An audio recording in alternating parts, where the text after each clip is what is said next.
Hi team, this is Jen here. I am making this video today as part of my writing overview series, which I have designed for students who are taking courses with me or for anybody who wants to understand the complexities of the academic genre and would like some tips on how to approach the genre in a way that can help them to perform well at it. In this installment today, I wanted to talk to you a bit about what I understand to be the most critical aspect of beginning any academic genre. I want to talk to you today about what I call context. And the way that I use the term context is different than the dictionary definition of context. So that is a very good place to go to understand my use of context. I use the term context in a very specific way. And I believe that context in this way helps students to write essays that are meaningful for them.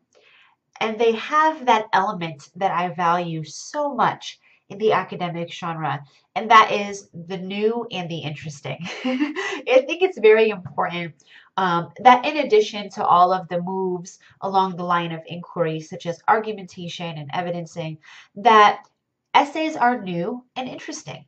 Or at least they seem that way. I'm not quite sure if it is possible to really write anything new. Just truthfully, Plato might have done it all a very long time ago. But to give the impression that what you're writing is new, and to give the impression that your passions, your hobbies, your interests are relevant to your reader and pertinent to the topic at hand is a skill that is priceless. And it is what you should aim to do in your essay. For me, contextualization is how you can do that very easily in your academic essay. So I'm going to take time today to talk to you about what I mean by the term context and how you can bring context to your essay. And I'd also like to give you some examples of context before we end today. So that's the scope of today's video. I prize context highly, and I urge all of my students to practice contextualizing in the discussion forums and also, or if you're in an actual class with me, discussion roundtables, or to practice them in your essays, because that is where, you can really make improvements in coming to terms with what context can do for you as a writer. So when you are given an essay assignment, at least in the humanities, and certainly in my class, you're given a topic to write about, right? So professors will often give their students a topic. Usually that topic is based on some of the readings that you're doing or some of the discussions, the contexts or the texts that are on the table.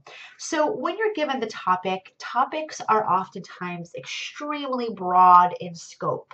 So some possible topics could be, education, issues in education or something, environmental issues, could be writing and composition, issues with writing, could be, writing a personal narrative, could be analyzing television shows, or, the list goes on. But all of those are examples of paper topics, right? And oftentimes the prompts that we're given to base our academic essays on are topics. Now, keep in mind that topics give you a general kind of umbrella for approaching the essay, the writing of the essay. Do you want to sit down and write an essay on education? Absolutely not, right? Because education is extremely broad, right? There are so many things that you could latch onto in education that if you approach your essay by writing about the topic that has been assigned, which oftentimes is extremely broad, although not always, you're going to find yourself writing an extremely generalized essay that can have the tendency to be usual, right? It can seem maybe boring to write, uninteresting for you, and perhaps even uninteresting for your reader. And it tends to not want to say anything specific because the topic itself is so broad. That's not what the academic essay does, right? As you know from watching my overview video in this series called What is the Academic Essay, you know already that one of the things that this essay really prizes is specificity and context. It prizes the thing that distinguishes it from other lines of inquiry, right? So when you sit down to write a paper, I never, almost never, want you to sit down and write about the topic that you've been assigned to write about, right? Instead, I want you to contextualize within that topic by taking a broad topic such as education and slowly narrowing that down through a process that I'm going to talk to you about now that I call contextualization, in which you land at a nugget that nobody else on this earth could ever write about, something that is yours and yours alone, something that marries together the topic at hand, education, and your supreme interests, your passions, your values, so that you come up in the end with, instead of a topic, you come out with a context to write about. And those two things are certainly related to each other, but they are different. So I think that you understand what I mean by topic. It's something that we're all familiar with. So now I want to take time to explain what I mean by context. Context is extremely refined and specific. There's nothing broad in any sense of the term to a context. So you know that you have a context when you have something that is extremely specific and defined by you, rather than something general and broad. I want to use an example here about what a context might look like versus a topic. I'm just going to go ahead, I guess, and use the education example since that has already been used here in this presentation. So if you were asked to write an academic essay about education, that's a topic. You don't want to sit down and write an essay about education in general, right? Because your essay is going to have no focus. It's going to say general things. It's not going to be new or interesting, most likely. So I want you to contextualize that. Now, let's say that I was a student who was very interested in video games. Okay. So, unfortunately, I'm not a gamer, so I wish I were, but I'm not. I'm trying to think of a video game that's popular right now that I actually know something about. And unfortunately, I'm embarrassed to say that the last video game I played was probably The Sims. So that was a long time ago. So, let's say that one of your passions is video gaming. So what you should do, when you sit down, think about what your passions are. What are you interested in? What really motivates you? What is a hobby or passion or interest that you have that you would like to write a paper about? Now, it doesn't matter what it is. I once had a student who wrote almost every paper about skateboarding and related that to some pretty heavy philosophical work that we were doing in a composition class, and he did it really well. So let's say that your passion is video gaming. I want you to sit down and say, choose one of your passions that you think could have relevancy in helping us to hone in on something specific about the topic, education. So you like video gaming. You like The Sims. Think about some of the things that happen in The Sims, right? There's a lot of simulation going on, simulation of life.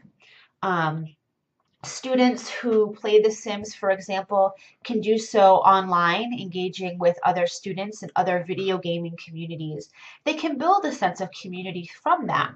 There are positive and negative arguments out there right now concerning gamers who are in grade school, let's say. Some people in the debate could say that Video gamers are doing something great for their education because they are forwarding imaginative thinking. They are engaging in a kind of collaborative environment where realities are constructed.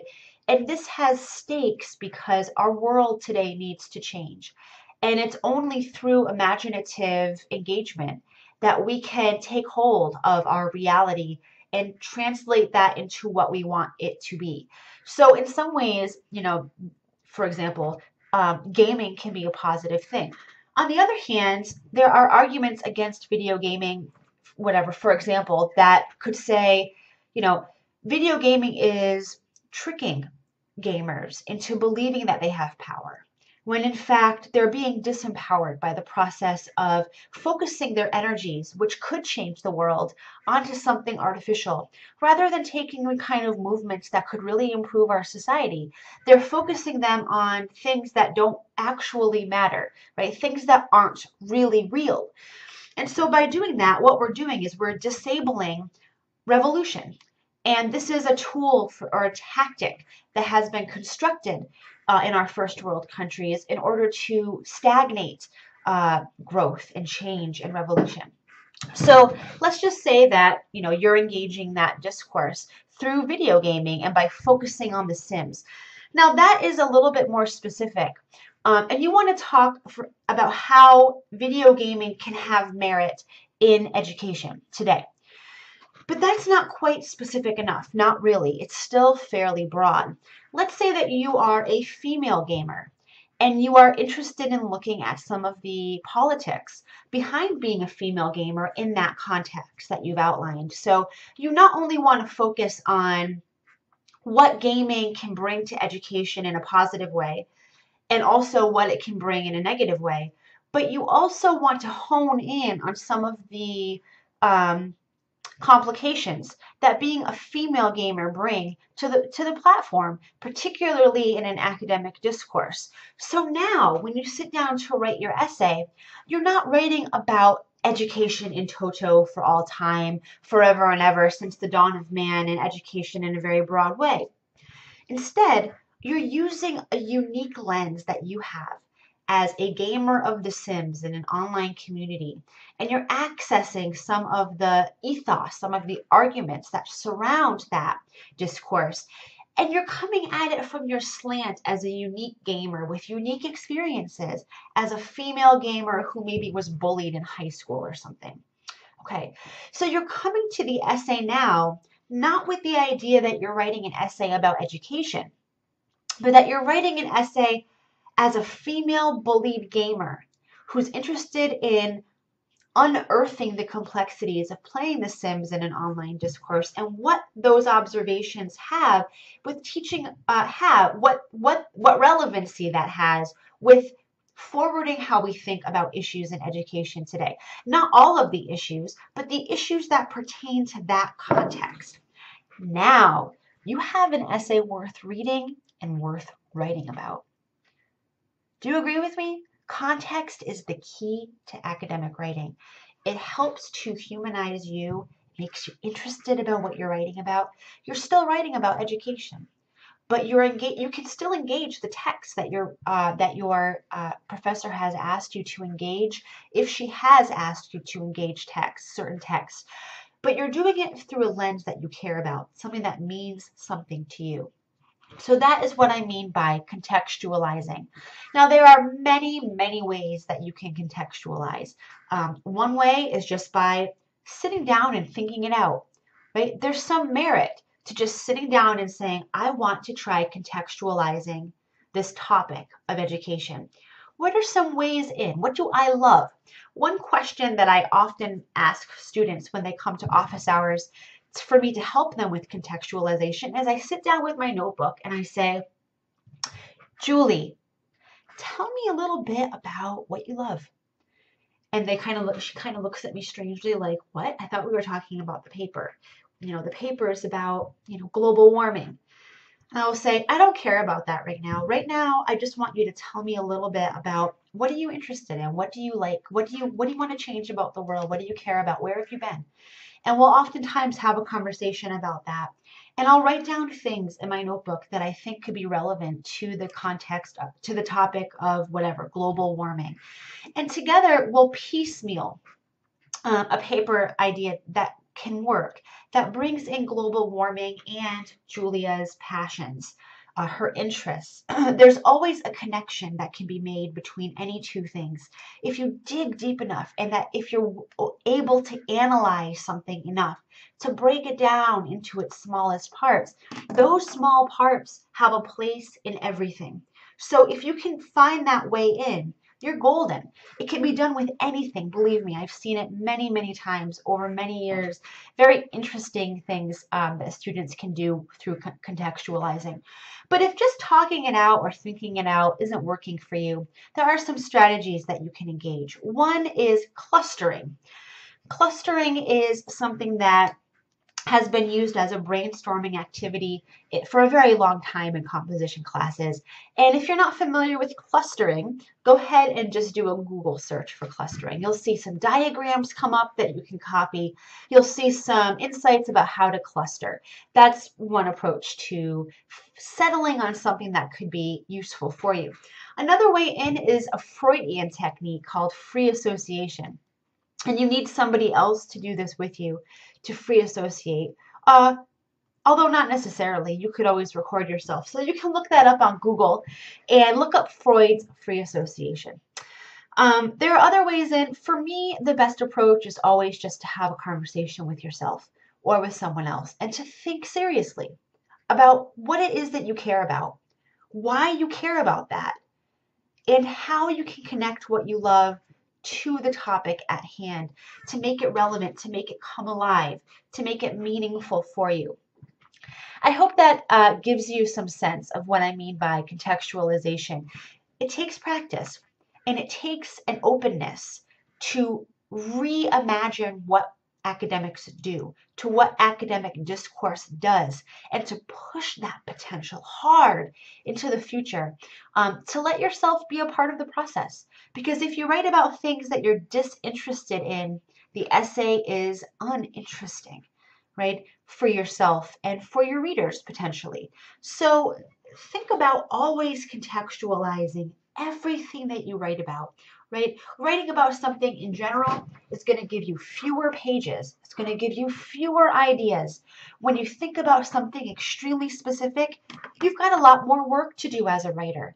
When you're talking about yourself as a female gamer who was bullied in high school, not necessarily yourself, it could just be, female gamers in a general sense, who, through the lens of The Sims and through the discourse of video gaming and what stakes that has for education today, that I think that you have a lot more explaining to do. There are a lot more ideas that you have to unpack and a lot more busy work that you have to provide in order to bring the reader to your level to understand what you say. Versus if you're writing about education in general, what have you got to say? It's not really clear. I mean, there's not a lot for you to write about there. So contextualization gives you a way in. It makes you interested. It makes the essay interesting. It makes its relevancy apparent. It has the power to change the way that we think about the world, the way that we think about education or global warming. And most of all, it helps you to reflect on yourself, on your journey through this life.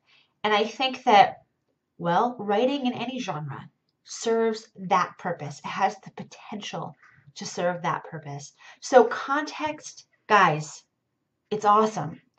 It's what it's all about. I hope that's helpful. I'll see you next time.